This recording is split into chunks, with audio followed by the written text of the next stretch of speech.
It's time for something a little bit different.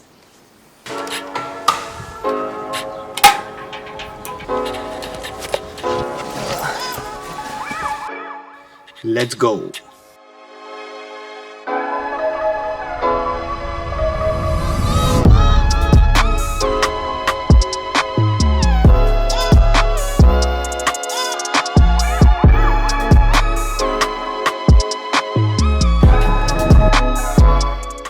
Today's story starts 9 years ago, when I was flipping through channels on the TV and I came across a documentary on the BBC about these things called silent retreats.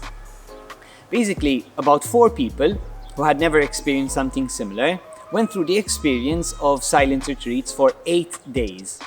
And I just remember thinking it was the most pointless thing in the world. Fast forward 1 or 2 years, as I'm getting to know the Jesuits, I find out that these are the guys who actually promote these silent retreats. At that point I was so far along that I'm like, oh well, might as well find out what these silent retreats are all about.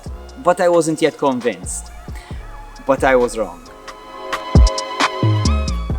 Now the reason I'm telling you all this is, this video should be coming out on Sunday.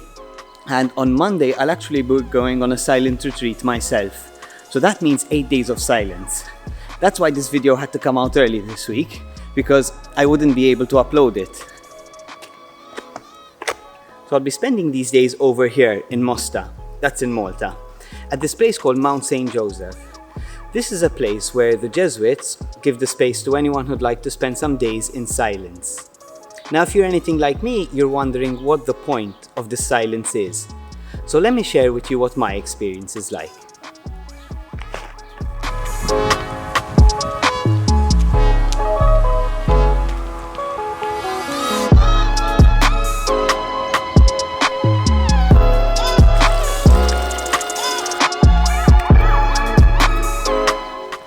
The most common question I get asked about silent retreats is, what do you do with all that time, with all that silence? And over the years, I've slowly come to realize that it's really not about what I do during the silence, but it's about having that time to find out who I am. Now, what I like about this experience is that I'll have the time to pray and to meditate, to reflect on the choices that I've made, and if there are any choices that I still have to make, and try to put my life in a little bit more order so that I can make these choices in a way that's more authentically me. It's like, in life, it's easy to notice the big things, whether they're positive or negative, that change us from one day to the next. But apart from those, there are the small daily things that slowly chip at us or mold us.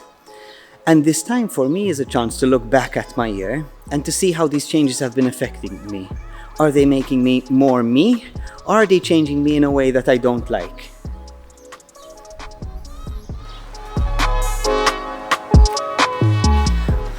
On all this, I won't be left alone.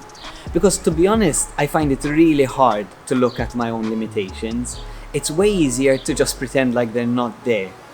So I'll have someone who's accompanying me, who'll be able to point out where I need to look closer or dig deeper in my prayers and my meditations. So that's basically it for today and for this week. Now, if you want to know more about silent retreats, get in touch with me through Twitter or through Instagram. I won't be on those for this week, but I'll see your messages and I'll get back to you next week. Cool? Oh, and by the way, I don't know when the next video is coming out. Obviously, I've got this week where I'll be in silence, and then I'd have to make the next video once I'm out. So press subscribe and you'll know when the next video comes out. Cool?